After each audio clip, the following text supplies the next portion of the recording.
Hey everybody, welcome to Cara's Cucina. I'm Cara Di Falco, and on this channel we encourage everyday people to live healthier by inspiring them to cook delicious food at home.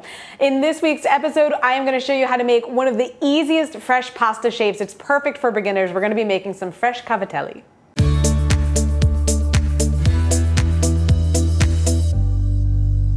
As always, we have to thank our friends over at Caputo Flour for helping us out with this episode. We're going to be using their pasta fresca and gnocchi flour today. And they're always giving us great products, so be sure to check them out. I'll hook you guys up with a link below as well as in the recipe. So in my large bowl here, we have 2 cups of the pasta flour.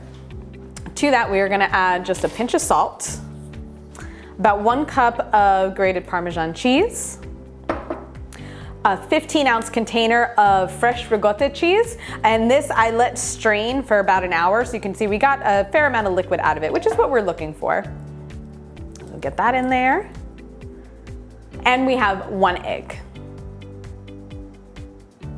I also have a small bowl of some extra flour just on hand, because this is about to get messy, as all fresh pasta typically does. We're just going to go in with our hands and start to mix this all together until it begins to form a dough. Once you kind of get a dough ball together in your bowl, you can put it out onto your work surface with a little bit of extra flour. And we're just going to keep kneading this until it really gets nice and smooth. We can kind of get some of these extra sticky pieces off our hands and get them all incorporated.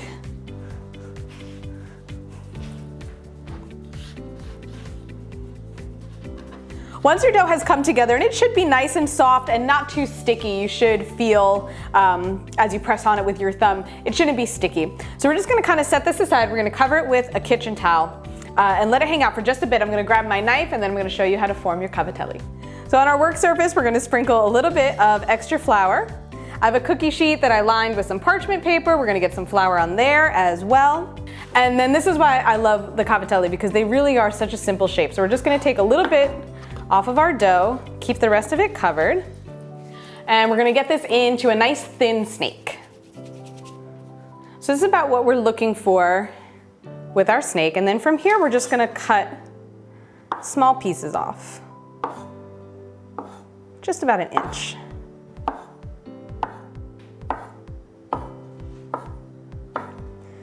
And for those of you who have been watching the show for a little while, if this dough looks familiar, it's actually the same dough that you can use to make our ricotta gnocchi, and I'll put that video in the card above as well as the description below. But again, the reason I say that these are so much easier is just they require nothing. You really just roll them off the board. So similar to making the gnocchi, we're still gonna use our thumb to roll them, but just right here on your wood board, you're just gonna kind of give them a smush and a roll, and same thing, they're gonna get that scoop on the inside and then kind of round it on the outside. And that's it, that's all you have to do to make the cavatelli. So again, just gently against the board, give them a good roll. I'll put these this way so we can count them. Another fun little trick that you can do with the cavatelli is you can actually kind of roll them off of just about anything in the kitchen that kind of has some sort of a shape to it. And that'll just give you a little design. It's really just for fun, especially if you have little ones in the house. You know, you can kind of let them pick their own shape and design and let them play with it. Certainly, little kids love playing with dough, so fresh pasta is always a good project for them, especially if you're still in COVID quarantine and trying to figure out different ways to keep them occupied. Fresh pasta is always a great idea. So again, it doesn't have to. Again, it can be as simple as just rolling it off the board here, but just to have a little fun with it, you can find different things with patterns on them throughout your kitchen, let the kids pick, or you can do it yourself.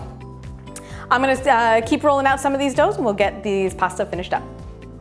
Once all your cavatelli are formed and you have them on your sheet, at this point, you can either put the whole sheet in the freezer for about 30 minutes. Once they're frozen solid, you can store them in a Ziploc baggie in the freezer. They'll stay for quite some time. When you're ready to serve them, just bring a pot of water to a rolling boil and throw them in frozen. As soon as they float to the top, they're done. Or if you're serving them fresh, same thing. Big pot of salted water, bring it to a rolling boil. Once you put your pasta in and it floats to the surface in about 2 to 3 minutes, it's completely cooked through. Serve these with your favorite sauce. I hope you enjoy this pasta shape. I hope you have happy memories making it together with family. I certainly do. That is it for this week in the Cucina. Guys, the recipe is at caradifalco.com. You can follow me, Facebook and Instagram at Cara Di Falco. I'll see you guys next time. Buon appetito.